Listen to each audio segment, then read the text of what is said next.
गावावर अचानक एवढं मोठं संकट कसं आलं काही समजलंच नाही बघा.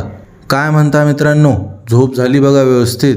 आई इकडं सकाळ सकाळी जेवण बनवत होती. गावाकडे कसं सकाळ सकाळी जेवण बनतं बघा, आणि स्वतः न बनवता आईच्या हातचं जेवण करणं म्हणजे मजाच आहे बघा. बाहेर पाऊस पडायला तर आम्ही इकडं गप्पे वगैरे मारले आणि आईची इकडं जेवणाची पूर्ण तयारी झालेली होती बघा. जेवण करण्याआधी फ्रेश वगैरे होऊन मी निघालो बाप्पांचं विसर्जन करण्यासाठी. बाप्पा जाताना फक्त मूर्ती नदीत नाही ठेवली, तर आमचं दुःख, आमच्या अडचणी ही त्यांच्याकडे सोपवल्या. विश्वास आहे पुढच्या वर्षी तो परत येईल आणि गावात आनंदाची लाट आणेल बघा.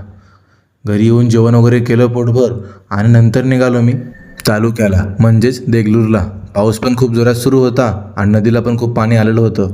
पाणी वाढण्याआधी बँकेचं काम पटकन करून घरी निघूत म्हणलं, आणि पाण्यामुळं बँकेमध्ये काही गर्दीही नव्हती, त्यामुळं आपलं काम पटकन होऊन गेलं. घरी आलो व्यवस्थित. येऊन बघतो काय, आईची इकडं माझी पॅकिंग सुरू होती. त्या 2 दिवसानंतर जायचं आहे, त्याआधीच आई गडबड न करता आधीच पॅकिंग करून ठेवली. नंतर समजलं आपला रामू जातोय पुण्याला त्याचं हॉस्टेल बघण्यासाठी. तो लागला इंजिनिअरिंगला पुण्याला. म्हणलं त्याला बाय करू. खूप दिवसानंतर भेटला होता आपला रामू शेठ.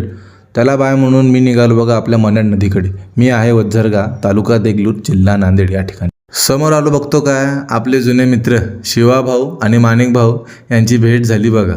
सोबतच आपला लहानपणीचा जिगरी सचिन भेटला.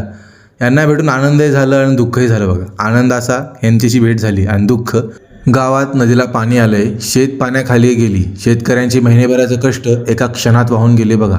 रस्त्यावर ट्रॅफिक आहे, लोकांची हाल हवाल आहेत, आणि हेच वास्तव्य आहे.